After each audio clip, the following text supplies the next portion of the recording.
Canberra reverses course on Jerusalem.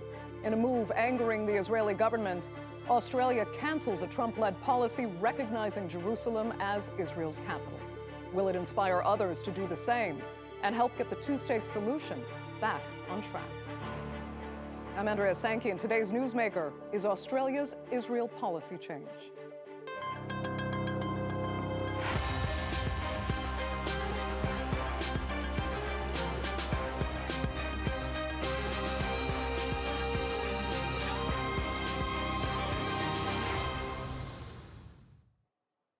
Well, under international law, it is clearly stated that East Jerusalem is occupied territory illegally annexed by Israel. So when former U.S. President Donald Trump declared the entire city as Israel's capital, only a small group of countries expressed support. The biggest to follow suit was Australia's right-wing Prime Minister Scott Morrison. Under his leadership, the country not only recognized the new capital, they also opened a trade and defense office in West Jerusalem. But this week, the now center-left Labour Party government revoked that official recognition. It's a victory of sorts for the Palestinians, but supporters say it's not enough. They're demanding Canberra put real pressure on Israel for its violations of international law, from illegal settlements to alleged human rights abuses. So is Australia's action a one-off, or is it the start of a broader policy shift proving Palestinians have a real ally down under? That discussion in a moment, but first, Ahad Al-Fadli with this report. I have determined that it is time to officially recognize Jerusalem as the capital of Israel. This announcement reversed a decades-old U.S. policy and ignited widespread protests and international condemnations. And as the U.S. moved its embassy to Jerusalem, Guatemala and Kosovo quickly followed suit. For his part, Australia's then Prime Minister, Scott Morrison, was quick to announce that his country too would be following in the footsteps of the US. Australia now recognises West Jerusalem, being the seat of the Knesset and many of the institutions of government, is the capital of Israel. However, the Australian embassy remained in Tel Aviv, and instead, the country established a diplomatic mission in Jerusalem, along with several more states.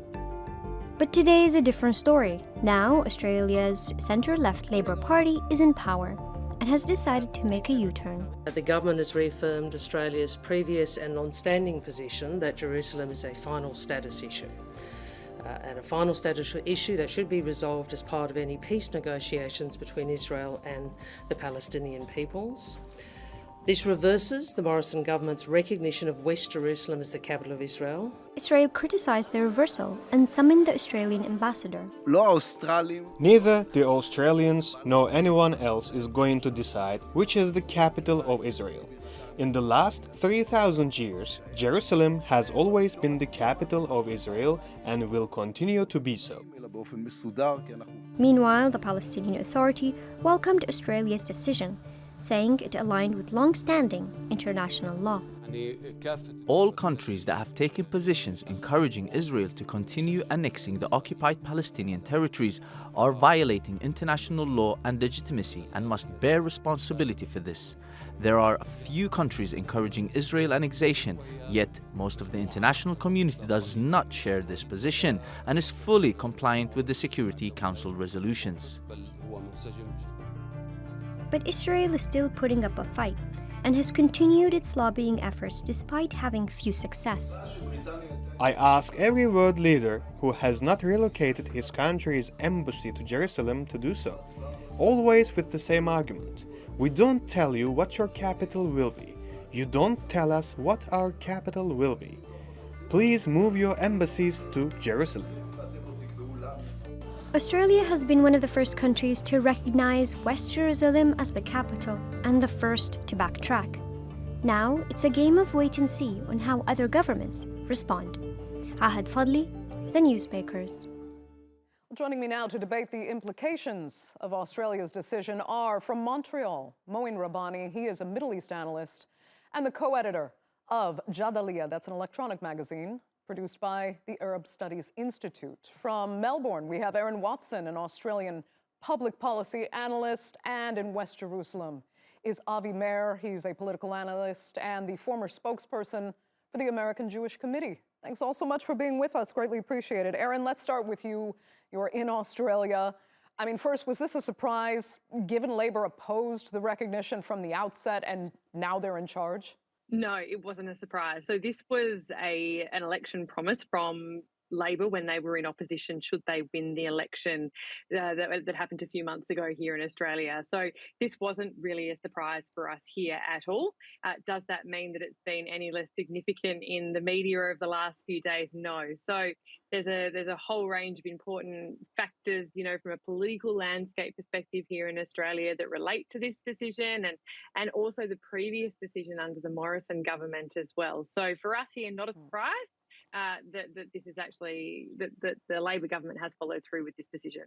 Interesting, because there's this debate over whether it's really about foreign policy or domestic policy, and some are even accusing, you know, Labor of trying to create a distraction from a budget that's supposed to come up soon and might not go down too well. What are you hearing? Yeah, look, I think that you're absolutely spot on. This is one of those scenarios where foreign policy is actually sitting squarely in the domestic political domain. So the reason the decision was made in the first place was seen by many as largely political under the Morrison government, and that was because there was a crucial seat of Wentworth, which does have a sizable Jewish population that would need to that making this decision could potentially help win that by-election. Then the flip side to that is saying, well, we'll reverse this decision. But the thing is that both the Labor Party and the Liberal Party in Australia receive significant amount of funding from the Jewish community in Australia. So they both tend to get drawn in both different directions when it comes to issues like this. So there is this deeply domestic element to it. I actually think it was probably very difficult for the Labor government to follow through with now that, like I mentioned, there is a big community of people who both fund and support the Labor Party from the Israeli community here in Australia and the Jewish community here in Australia. I don't know that it's got a huge amount to do with the budget next week. You know, that's a whole other kettle of fish that we're dealing with down here right now. But, you know, and I think if anything, you know, maybe it took up a bit more space in the newspapers and that might have done Labor a few favours, but we'll see next week. Right. I do remember hearing a lot about how Wentworth was kind of divided by their MP Dave Sharma, who was the former ambassador to Israel. And, you know, many said if he didn't have the ear of Scott Morrison at the time, the decision never would have been made. Anyway, let me move on to Mouin Rabbani. I mean, do you think then, especially having heard what you just heard, that this is a one-off move, or does it mark a real, more pro-Palestinian policy shift for Australia? It's difficult to tell, although it seems to be, and I should preface my remarks by saying that when a government like Australia's does the right thing rather than the wrong thing because of domestic policy considerations, that's a very welcome development. I think this decision by the Australian government is significant for several reasons. First of all, when governments tend to depart from the international consensus and international law in Israel's favor, it tends not to be reversed, and in this case it was. Secondly, Australia, as you know, is a particularly close ally of the United States. The Biden administration did not reverse the decision taken by its predecessor, the Trump administration, and I think there were few expectations that the Australian government would actually follow through on its campaign promise. So having done so, I think, has a significance also that needs to be recognized. And finally, of course, Australia is has been one of Israel's closest allies in international fora.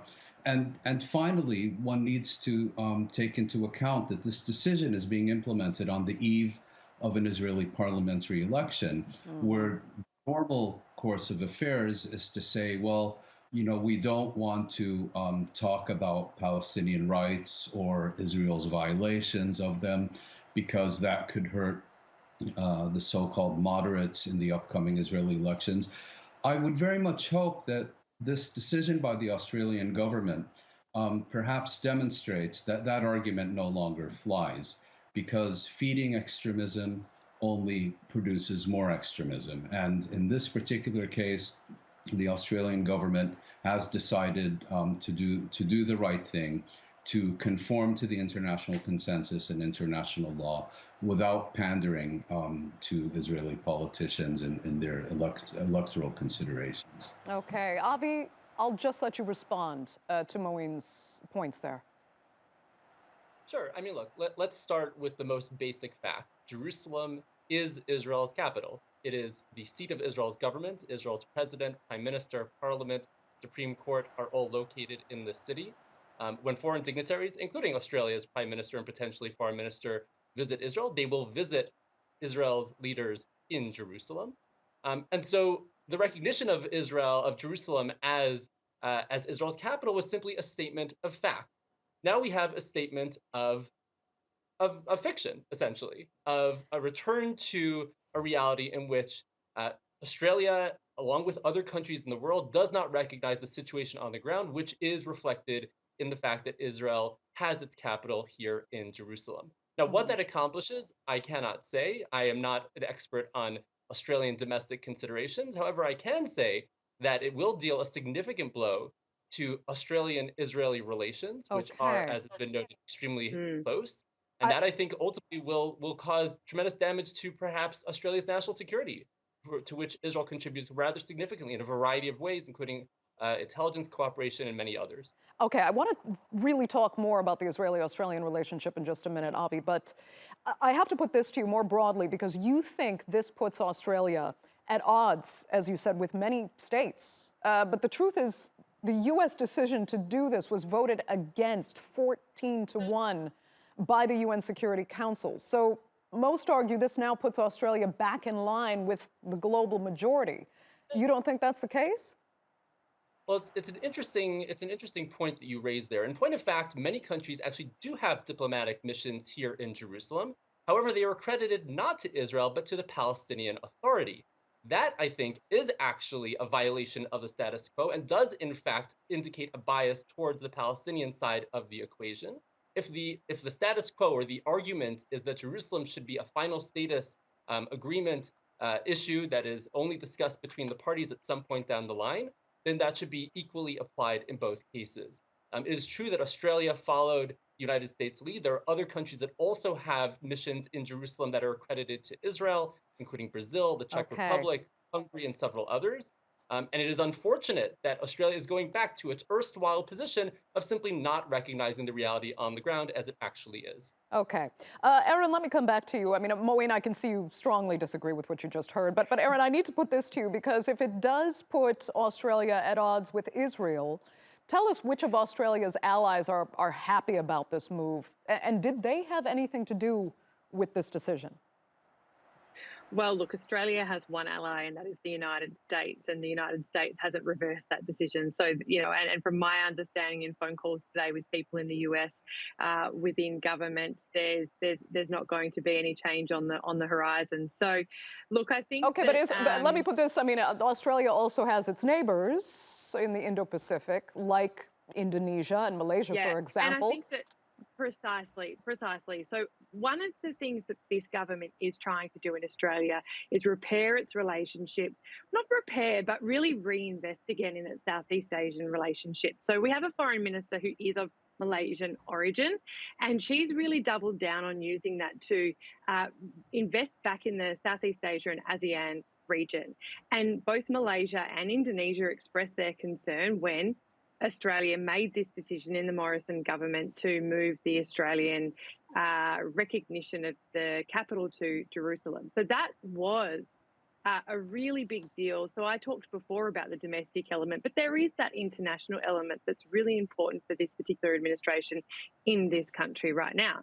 Having said that, I saw Twitter blow up this week, for a lack of a better phrase, on the from the Israel side. You know, I saw Sharon Haskell from Israel. She talked about Australia deciding where the capital of Israel was in the context of whether colonial Australia or Indigenous Australia got to choose the significance of Uluru, or Ayers Rock as some people know it. So, you know, I think that this is going to be really damaging for the relationship, and there's going to be some work to do. But on the flip side, which relationships are more significant and which relationships are more important. It's not a zero-sum game.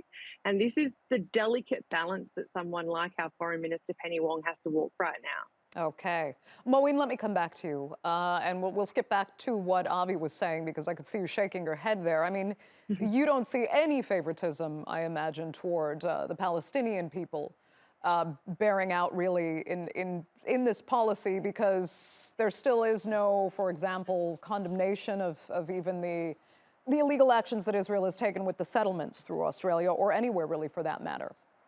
Well, it's not so much about supporting Israel or supporting the Palestinians. I mean, you know, he spoke about separating fact from fiction. Well, let's do so.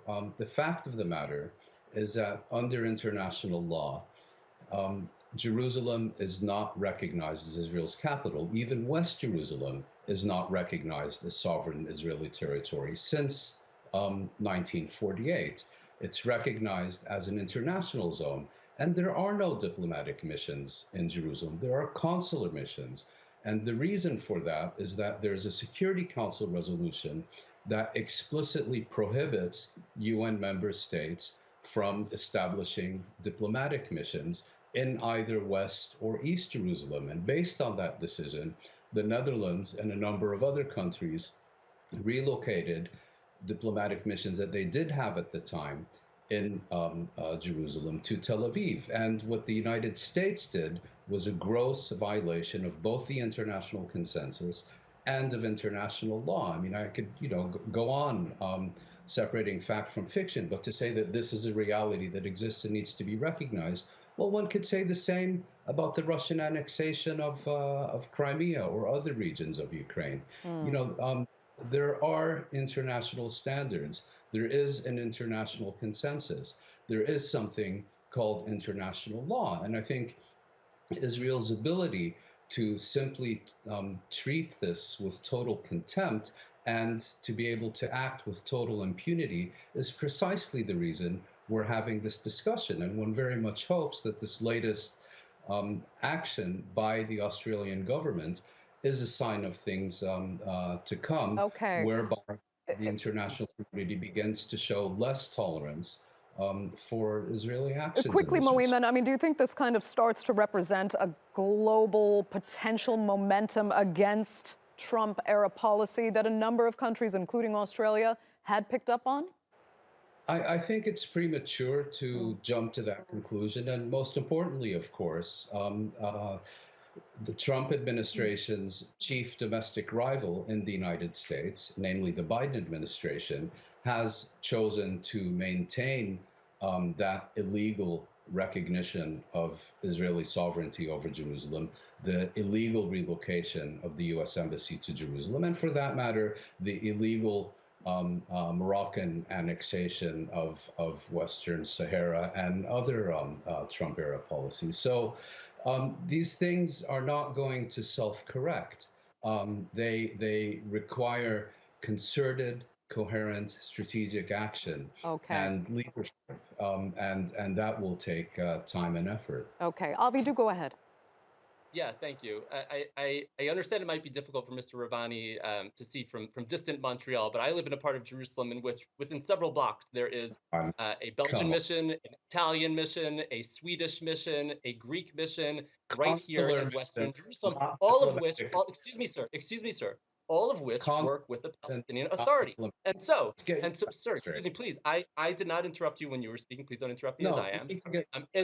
And so when they indicate that they are in fact expressing favoritism towards one side of the political equation by having these missions in Jerusalem that do in fact work with the Palestinians, Australia's move to again balance that out by having a mission in Jerusalem that was accredited to Israel in recognition of the fact that Jerusalem is in fact Israel's capital was just. This is now unjust. And I hope that this government, or perhaps a future one, makes the right decision to reverse this awful decision and return to its recognition of reality on the ground and of Jerusalem as Israel's capital. Okay. Erin, let me just get your thoughts quickly on the exchange you just heard. I can't see a scenario where if there was either a Liberal or the current Labor government where that decision is going to be reversed. I just don't see a scenario where any either political party, because the thing about the Morrison government, this was a prime minister who no secret that I've got a relationship with that political party, but at the end of the day, this was a prime minister who had something like 5 secret ministries, including being the treasurer while living with the treasurer, and the treasurer never knew. These were politicians who were emboldened by Trump era policy, and I think that when it came down to it, what is there to gain by Australia making these decisions? I don't think that what has happened is necessarily anti-Israel, and I don't think it's necessarily pro-Palestinian. It sits somewhere in the middle, right? And at the end of the day, it's got nothing about making a grand global statement about, what actually is the capital. A lot of this comes back to Trump-era emboldened domestic politics. And I think that this is where, this is what has made Australia, in a way, look like foreign policy amateurs. We make one decision based on who might vote for us, and then we reverse it as soon as the next government comes into power. So, Australia doesn't have polarized political parties in a way. We're very centrist. So it's a I don't see a scenario where this is going to change anywhere in the near future under either a Labor or Liberal government. Okay, so if this is the policy, and as Benny Wong stated, actually, Mouin, do you think it serves towards the purpose of returning to the two-state solution? Does it help? Well, of course, precisely because of the types of policies that Mr. Mayer is advocating, the two-state solution is simply not on the agenda. And the only thing on the agenda is further consolidation of not only occupation, but of Israeli apartheid vis-a-vis the Palestinian people. Let's be clear that that's precisely the reality that's being advocated here and being implemented in a context of total impunity. Now, and getting back to your question, I don't think it's possible to provide a clear answer, because that's very much going to depend on developments both within the region and internationally. And I fully agree that this latest Australian decision, laudable as it may be, is really an isolated decision that cannot be seen as part of a more comprehensive, concerted international effort to hold Israel to account for its gross violations of Palestinian rights and international law. We're far from there. But under the proper circumstances, this could serve as a template for other countries to emulate. But I think it would be very premature to speak of some kind of shift in international attitudes, because we have a situation here where we have active U.S. collaboration and passive European acquiescence with Israeli policies vis-a-vis the Palestinians. It's going to take much more effort for that to begin to change. Okay. Avi, okay, go ahead quickly, your response, and then I have a more specific question for you. Go ahead. Sure. Look, I think that there's a point that's being lost in this conversation, which is that Australia did not recognize the entirety of Jerusalem as Israel's capital. It recognized Western Jerusalem as Israel's capital. Exactly what I wanted to ask. There was no player, perhaps aside from Hamas and its ilk, that believed that Western Jerusalem will not be a part of Israel in any final status agreement. There is simply no party that believes that, including the Palestinians, by the way.